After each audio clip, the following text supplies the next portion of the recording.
Assalamualaikum warahmatullahi wabarakatuh. Alhamdulillahi wahibil atiyah, wassalatu wassalamu ala khairil bariyah wa ala alihi wa sahbihi wa bin nufusi zakiyah, amma ba'd. Puji serta syukur kepada Allah, selawat kepada Rasulullah Sallallahu Alaihi Wasallam, pada al dan sahabat beliau sekalian, para jamaah Isya Tarawih yang dimuliakan oleh Allah. Dalam kesempatan ini, sebagai tausiah singkat pada malam yang sangat mulia ini, saya memetik sebuah hadis Rasulullah Sallallahu Alaihi Wasallam, di mana Rasulullah dalam hadis ini menjelaskan ada 3 kelompok atau orang yang tidak beruntung mendapatkan kehinaan di sisi Allah Subhanahu wa taala. Raghima anfu rajulin dzukirtu indahu wa lam yasil alayya. Remponglah hidung laki-laki, ay lahiqahu dhillun wa hiqarah, artinya tertimpa kepadanya kerendahan dan kehinaan. Rempong hidung ini merupakan sesuatu yang membuat manusia merasa hina, artinya tidak ada batang hidungnya, artinya semua yang ada di dalam nampak dilihat dari luar. Sehingga di dalam Islam, dalam fikih mazhab Syafi'i, boleh dipakainya emas sebagai pengganti batang hidung. Padahal orang laki-laki diharamkan memakai emas, tapi untuk pengganti batang hidungnya boleh dipakai emas. Kemudian juga anak jari. Ini menunjukkan bahwa ketika seseorang batang hidungnya tidak ada, maka ia merasa hina. Maka ini merupakan kiasan atau majas. Kehinaan yang didapatkan oleh orang tersebut adalah bukan kehinaan duniawi, tapi nanti di akhirat. Siapa orangnya? Yang pertama, zukrajulun dzukirtu indahu wa lam yasil alayya. Orang-orang atau laki-laki yang disebutkan namaku di sisinya, tapi ia tidak mau berselawat kepadaku. Ketika orang menyebutkan Muhammad sallallahu alaihi wasallam, dia tidak terbuka mulutnya untuk mengucapkan Allahumma salli ala Muhammad. Padahal hakikat daripada selawat yang kita ucapkan adalah doa kita kepada Allah agar Allah menambahkan rahmat kepada Muhammad sallallahu alaihi wasallam. Maka orang-orang yang tidak mau berselawat kepada Rasulullah adalah orang-orang yang takabbur.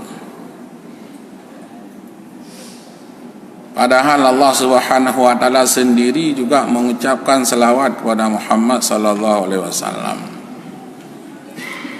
Innallaha malaikatahu yusalluna 'alan nabi. Sesungguhnya Allah dan malaikat berselawat kepada Rasulullah. Ya ayyuhalladzina amanu sallu 'alaihi wa sallimu taslima. Wahai orang-orang yang beriman, berselawatlah kamu kepada Muhammad. Ucapkan olehmu akan salawat rahmat. Allahumma salli ala Muhammad, Allahumma salli wa sallim ala Sayyidina Muhammad.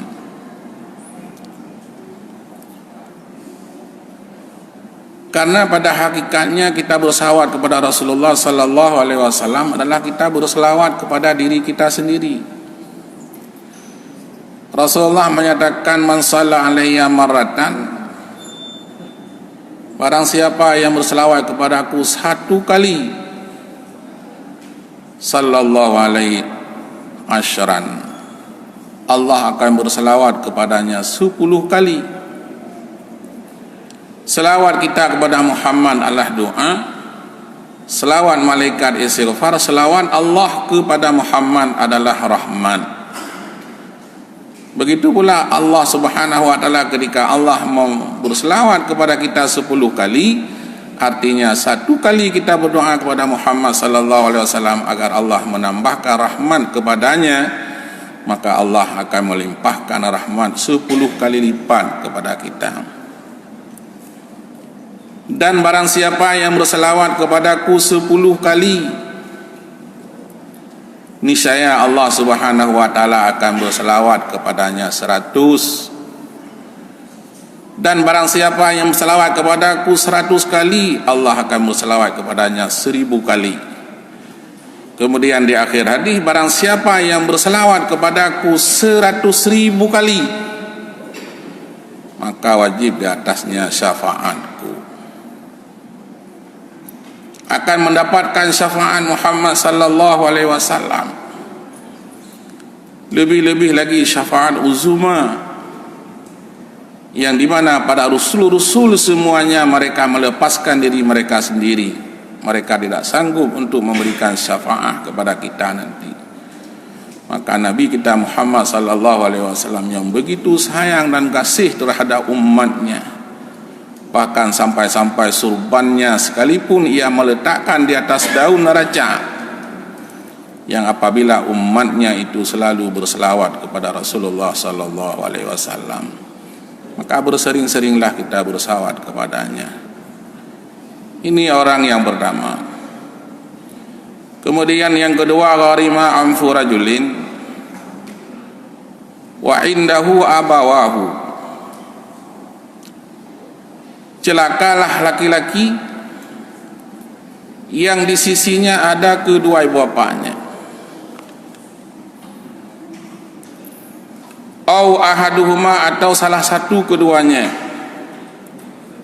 walam ya'mal bihaqqihima amalan yadkhulu bisababihil jannah. Ia tidak sempat melakukan sesuatu amal dengan hak keduanya, kedua ibu bapa,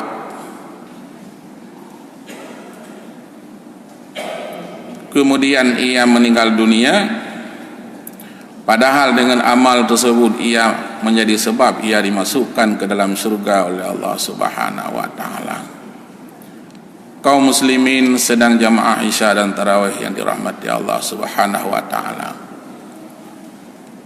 ibu dan bapa adalah merupakan menjadi sebab kita dilahirkan oleh Allah Subhanahu wa taala ke atas permukaan bumi ini. Ibu dan bapa adalah merupakan orang yang sangat berjasa untuk keberhasilan anaknya. Ini adalah semuanya jasa-jasa daripada orang tua. Memang kita tidak sanggup untuk membalas jasa kedua orang tua kita, tapi setidaknya kita mau melakukannya apa yang mampu kita lakukan. Karena kita pasti tidak sanggup untuk membalas jasa orang tua yang begitu besar, dan tidak ada satupun anak yang mampu untuk membalas jasa-jasa orang tua. Tapi jangan sekali-kali kita menyakiti walau kita tidak mampu untuk membalas jasanya. Tapi jangan sekali-kali kita menyakitinya. Wala taqul lahuma uffin. Allah menyatakan jangan kamu mengatakan kata-kata uff kepada keduanya. Wa qul lahuma qaulan karima. Katakan kepada keduanya perkataan yang baik, perkataan yang mulia.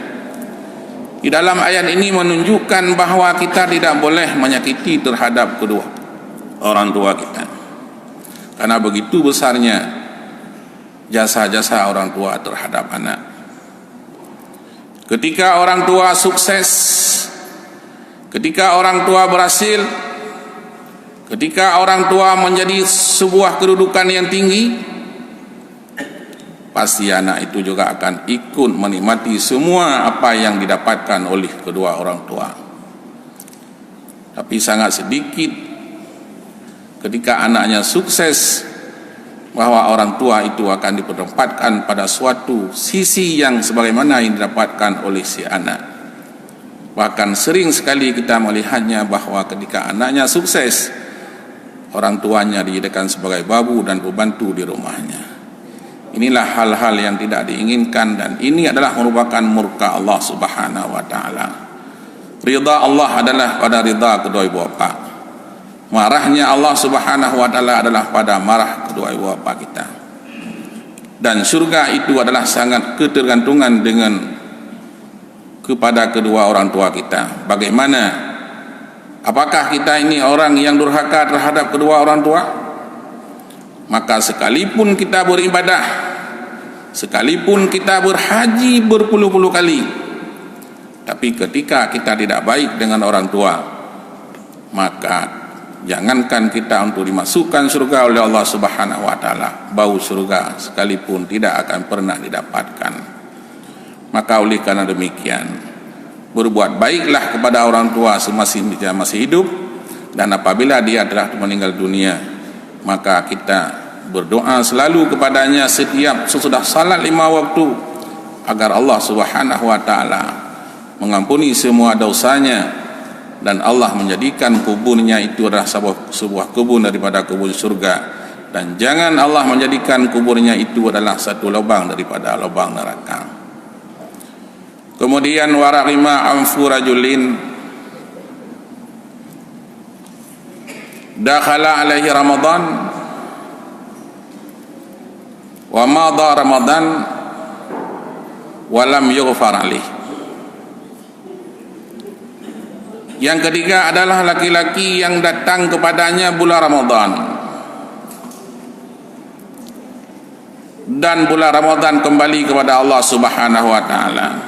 Allah tidak mengampuni dosa-dosanya. Padahal Ramadan ini adalah merupakan bulan yang dimana Allah Subhanahu wa taala membuka pengampunan kepada hambanya sebesar-besarnya. Ramadan ini adalah merupakan bulan maghfirah, bulan pengampunan dosa. Apabila hamba-hamba Allah ia mau memohon ampun kepada Allah Subhanahu wa taala, tapi ia tidak pernah memohon ampun kepada Allah, sehingga Allah Subhanahu wa taala tidak mengampuni segala dosa-dosanya. Ramadan yang didatangkan oleh Allah Subhanahu wa taala adalah merupakan bulan yang sangat istimewa dan khususiyah terhadap Muhammad sallallahu alaihi wasallam dan umatnya. Dan tidak pernah diberikan Ramadan ini, berpuasa dalam bulan Ramadan ini adalah kepada umat-umat rasul-rasul sebelumnya. Maka karena Ramadan adalah merupakan sayyidul syuhur, dan diberikan oleh Allah Subhanahu wa taala Ramadan ini adalah kepada sayyidul rusul, sehingga kelebihan-kelebihan yang terkandung dalam bulan Ramadan ini yang begitu besar, yang tidak sanggup kita untuk menulisnya, dan tidak sanggup kita untuk memprediksikan apa yang terkandung di dalam bulan Ramadan ini. Bagaimana katanya Rasulullah sallallahu alaihi wasallam, "Lau ta'lamu ummati ma fi Ramadan latamannau an takuna sanah kulluha Ramadan." Jikalau mengetahui oleh umatku apa yang terkandung dalam bulan Ramadan, niscaya sungguh mereka itu bercita-cita Ramadan setahun penuh. Kaum muslimin sedang jamaah yang dirahmati Allah Subhanahu wa taala. Ramadan yang diberikan oleh Allah kepada kita sebagai umat Muhammad adalah bagaikan sebuah sungai yang mengalir di depan rumah kita sebulan penuh,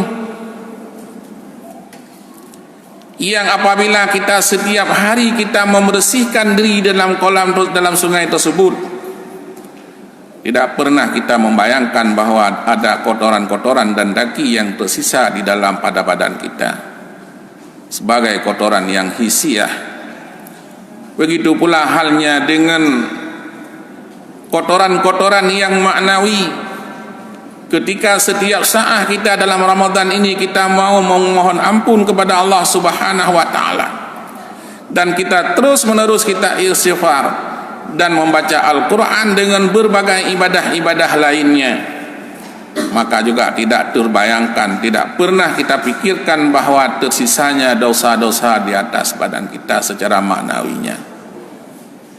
Maka sangat rugilah kepada orang-orang yang kesempatan ini yang diberikan begitu besar oleh Allah Subhanahu wa taala kepadanya, tapi ia tidak melaksanakannya, tidak menggunakannya kesempatan itu untuk ia beristighfar kepada Allah Subhanahu wa taala.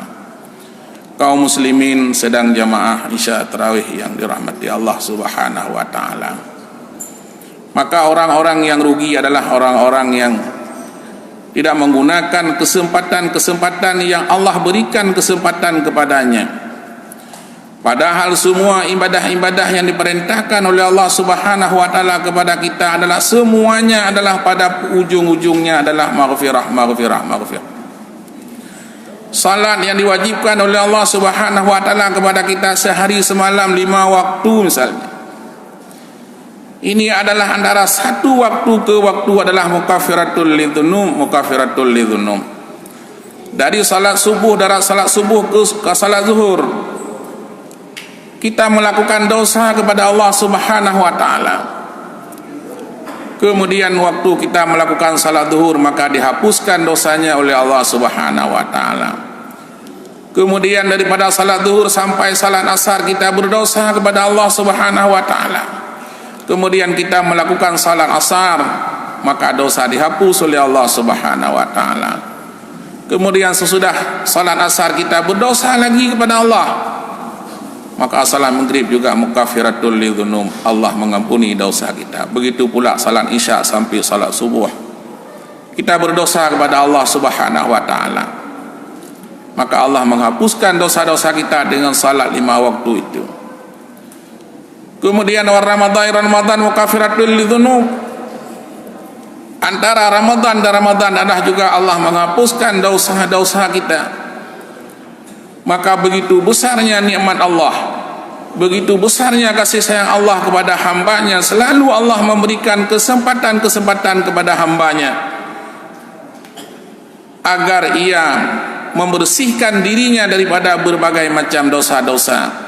Dan dosa yang dihapuskan oleh Allah Subhanahu wa taala dengan ibadah adalah dosa-dosa yang bersangkut langsung dengan Allah Subhanahu wa taala.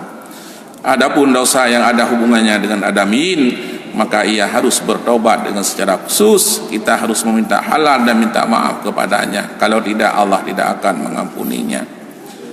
Kaum muslimin sedang jamaah Isya dan Tarawih yang dirahmati Allah Subhanahu wa taala.